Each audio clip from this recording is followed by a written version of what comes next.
జ్ఞానఖండములో భాగంగా పరశురాముని సందేహాలను దత్తాత్రేయ స్వామి వారు ఒక్కొక్కటిగా పరిష్కరిస్తూ, ఓ పరశురామ, ప్రపంచములో మానవ జన్మనెత్తిన ప్రతి ఒక్కరూ సంవర్తకుడు పొందిన స్థితిని ఎవరికి వారు చేసే తీవ్రమైన సాధన వలన తప్పక పొందగలరు అని చెప్పారని మనము ఇప్పటి వరకు విచారణోదయము అనే వివరణ యందు తెలుసుకున్నాము కదా.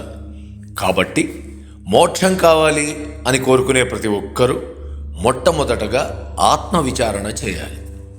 దానికోసం ప్రతి ఒక్కరూ ప్రప్రథమంగా పరమాత్మను తెలుసుకోవాలనే కోరిక మీలో కలగడానికి సత్సంగంలో పాల్గొనాలి.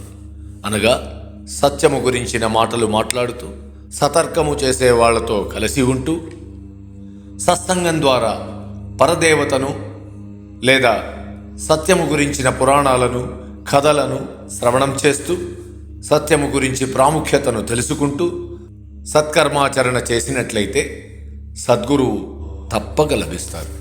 అలా మీకు లభించిన సద్గురువు తన యొక్క కరుణా కటాక్ష వీక్షణాలను తన శిష్యులపై ప్రసరింపజేస్తూ, తన యొక్క అమృతవాక్యముల ద్వారా తన శిష్యులకు పరమాత్మపై భక్తి ప్రీతి కలిగించే తత్వబోధనలను చేస్తూ, పరదేవతను ఏ కోరిక లేకుండా భక్తి కలిగి శ్రద్ధతో ఓర్పు వహించి నిర్మలమైన మనస్సుతో అమ్మ రూపాన్ని లేదా తన ఇష్టమైన పరమాత్మ రూపాన్ని మనస్సునందు భావించాలని, అమ్మ నామాన్నే లేదా తన ఇష్టమైన పరమాత్మ నామాన్నే స్మరణ చేస్తూ అనగా జపిస్తూ పూజలు, జపాలు, హోమాలు, ధ్యానము మొదలగు క్రియలను చేస్తూ అమ్మను లేదా పరమాత్మను ఆరాధించాలి అనే సాధనా మార్గములను బోధించటం వలన శిష్యుని బుద్ధి విచారణ వైపు మరలుతుంది.